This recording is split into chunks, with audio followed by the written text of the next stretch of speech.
You're tuned in to Newsound TV. Stephanie Lombardo and Colton Murray here with you. And on today's show, we have a really great electronic producer based on Long Island, Martron. Thank you so much for being with us. We're so excited to have you. Did I have a choice?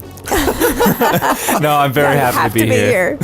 So tell us a little bit about your music. How did you get involved and where did this all start? Sure. When I was in high school, I decided I wanted to start doing stuff with music, but I wanted to be more in the controller's seat, so I wanted to start doing composition.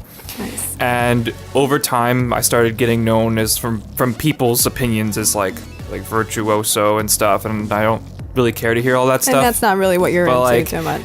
No, because I'm not one to blow to toot my own horn. To blow the whistle? Yeah. That comes later. I remember going to college. I went to college at Nassau Community, and I graduated from there. Nassau alum right here. And I started looking at what the scene was about as far as like classical or contemporary, and then I started looking at electronic music, and it's like, that's really cool. And I saw Skrillex live. Probably my favorite electronic artist. I saw him in the city at Terminal 5. Nice. And I remember dancing around like crazy, and I thought to myself, I can't be here. Like, I have too much energy to not be behind the turntables. So I started writing electronic music, and 3 years later, I'm here in Northport. 3 years, yeah, that's not even a short amount of time to do a lot. So. I'm incredibly grateful for where I am for 3 years. Like, my manager tells me people work like decades to be where you are. It's like, that's kind of strange. Yeah. You got something going on. You're doing something right. Apparently. Obviously. You got the quality of the music, so that's backing you up. Exactly. Thank you. Now, your stage name, Martron. Yeah. Yes. How did you come up? I'm pretty sure I already know this, because your name is Marlon. And people, my name is Colton. People called me Coltron throughout middle school. Did anyone actually, start calling you that, or is that something you came up with by yourself? This is literally like 1 + 1 = 2 here. My name's Marlon. I write electronic music. Martron.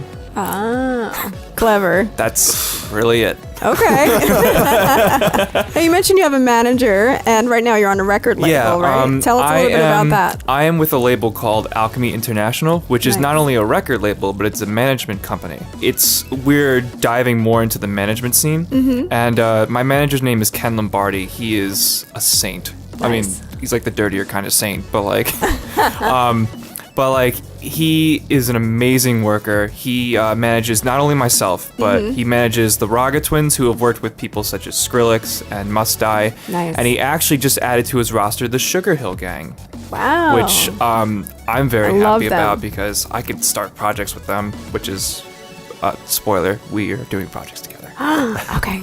It's exclusive here on the interview. Yeah, no one listened. Do you have anything on the table that you're trying to set up with people not on the management team? Oh, absolutely.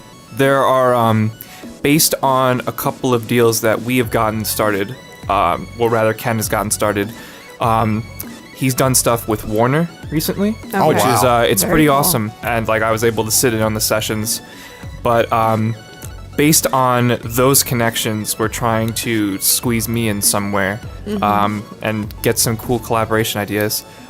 So awesome. I'm really excited about it. I want to tell people, but they're not official yet. Yeah, they're not even finite. The guy doesn't even know I exist yet. Oh, okay. So it's I talked to my manager about it, and he's like, "Oh, this is a good idea. This could work." And that's really where we are right now. That's great. So there's things in the works.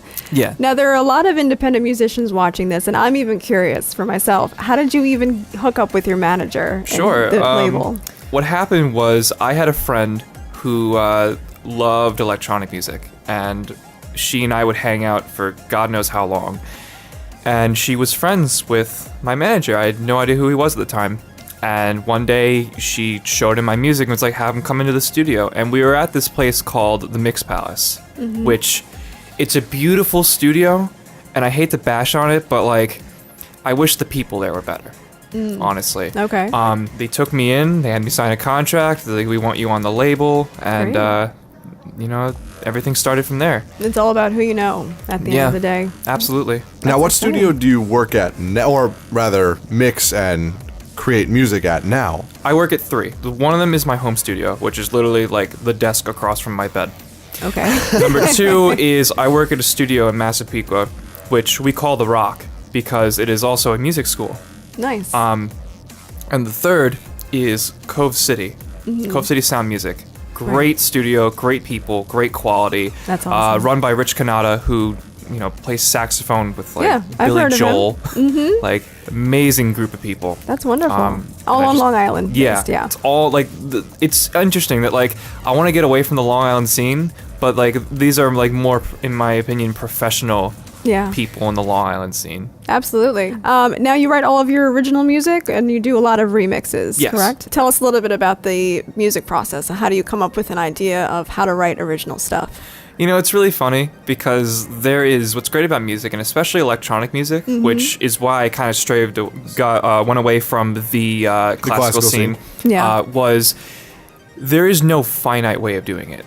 It is, I can come up with a beat, I can just mess around a piano, I could just start playing with the sound in my program and be like, oh, this sounds good if it did this, and then I have a song. And it's like, how did I even get here? And you're not limited to instruments either, right? Right. So to answer your question, I don't know, but there is also no specific way to get there. That's true. It has to be a surrender to creativity, I think, and just improvisation. Remixes in particular are usually like I listen to the song and I think of something and it's like, oh, this is kind of interesting. Like that's the more structured way of doing it, but I think almost 100% of the time, whatever I've thought in my head about a remix, I've not done. Oh, okay. Like I'm actually doing something for a guy named Jabril or Jabrilville, whatever he likes to be called. And we're doing this is exclusive stuff you guys are hearing for the first time. Oh, okay. I was offered to do 2 remixes for him, and we're doing an original together. And he's a very cool guy. I love his stuff. He's very good with his live sound. Nice. And just looking forward to working with him. That's awesome. More. Now, when we're talking about you writing music, but we're not really getting to performing, do you have any shows coming up, or tell us about some of your shows that you've done previously? Ironically, I was supposed to have a show tomorrow. But it was actually canceled. Oh no! Man. I had a show last week that was also canceled, but it was basically one of the shows. They didn't have the equipment that one of the acts was looking for. They called me and was like, "Hey, do you want to do a show?" And I was like, "Okay," but they didn't have the equipment necessary, so that was a bust. Oh wow! And the other one was I was getting people, but the other group's from Jersey. So it's kind of hard to get more people, and I tried to give them enough time, and it was all over the place. So we just decided to just hold off on it for now until we can get like a good amount of people in either state. As far as actual shows I've performed 2 at Amityville Music Hall. I love that place. One of them was my very first show, I believe. Colton, I was there. I think you were both. I was there. Oh, cool. It was a lot of fun. It was definitely my biggest crowd. There was some drama that went on with that afterwards, but it's not necessary to talk about. But Halloween, I had a show, and I think it was the... I was there for that too. It was definitely the Kickstarter. Like, it made me feel so much better, because, like, when I got there, it was a 6-act or 5-act show. There were, like, 2 people there, and I was about to go on. By the time I ended, I believe there was something around, like, a little over 30 people.